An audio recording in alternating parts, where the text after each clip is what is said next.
Hey guys, I trust by now you know what to do. Make that first shot count. But if you don't, it's important to know how to get back on target and make a quick follow-up shot.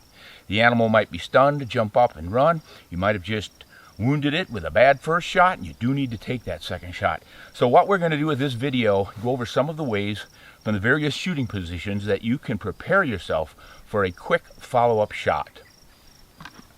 Well, my first suggestion is obviously to know your rifle. All of its functions so you can almost use it without thinking. Obviously, you want to think about safety, but you don't want to think about where is my safety and how do I put it off. So get all of that figured out really early and know your rifle inside and out. Then, when you're hunting, resist the urge to be up at 25 power like I was on these first two shots.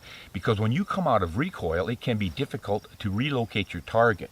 You don't need that much magnification to put a crosshair on a target out to 300, even 400 yards. So train with some lower powers and save those top ends for when you really need them.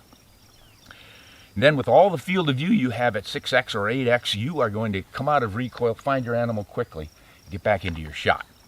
The second thing you want to do is practice staying in the gun.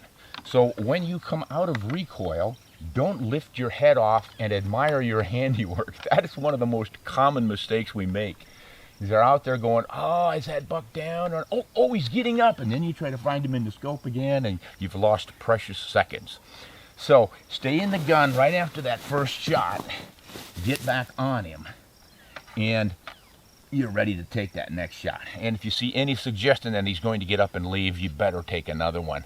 And don't rush it. You've already wounded him. He's not going to get away as quickly as if you hadn't even hit him. So don't just be willy-nilly blasting the side of the hill. Make sure you've got a good shot before you take it. Then learn to use recoil to help yourself cycle. So when you're coming out of a shot, the recoil should come up while you're coming back and down and in. So it should go like that.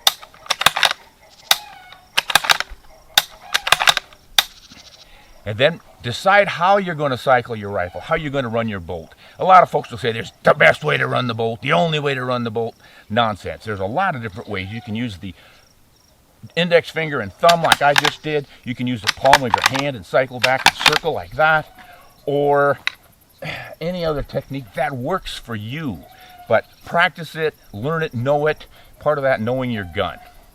Then you have to learn how to do it in different shooting positions. We just showed you a sort of a quasi-sitting position with sticks. Works fairly well for kneeling shots too, but when you go prone, things get a little bit different. We're going to show that next.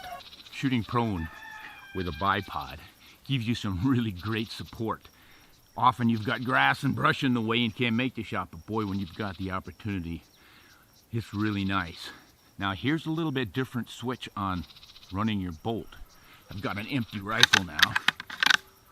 After my first shot, I'm staying in the scope and I'm using my forefinger, the index finger, to slide the bolt back.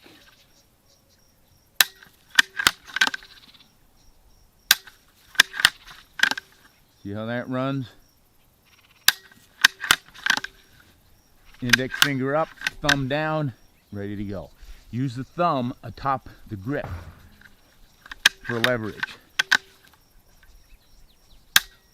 And again, stay in that gun, keep it on target. Let's load up and try a couple shots.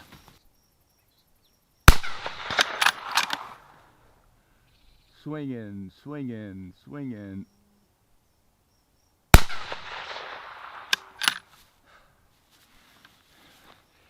There you have it. Now, I would also like to recommend smooth is fast and fast is smooth, essentially. Don't get all excited like I often do and start fumbling around. And this is what you want to do when you practice. Run things smoothly and slowly at first until you really become proficient at it.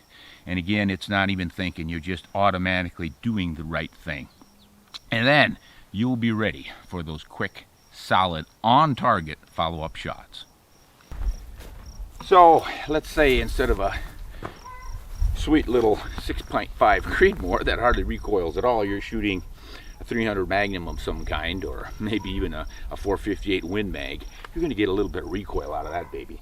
So here's what you want to do on that shot.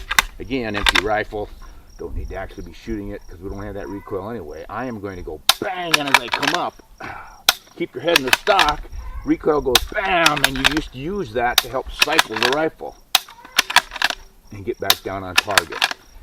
And again, you'll be using a pretty wide open scope setting because generally you're fairly close with those big kickers, unless it's a long reach rifle and you're shooting prone and all the rest, you just like a heavier caliber. But if you can, and you're doing any kind of stand-up shooting like this offhand, use that recoil to your advantage.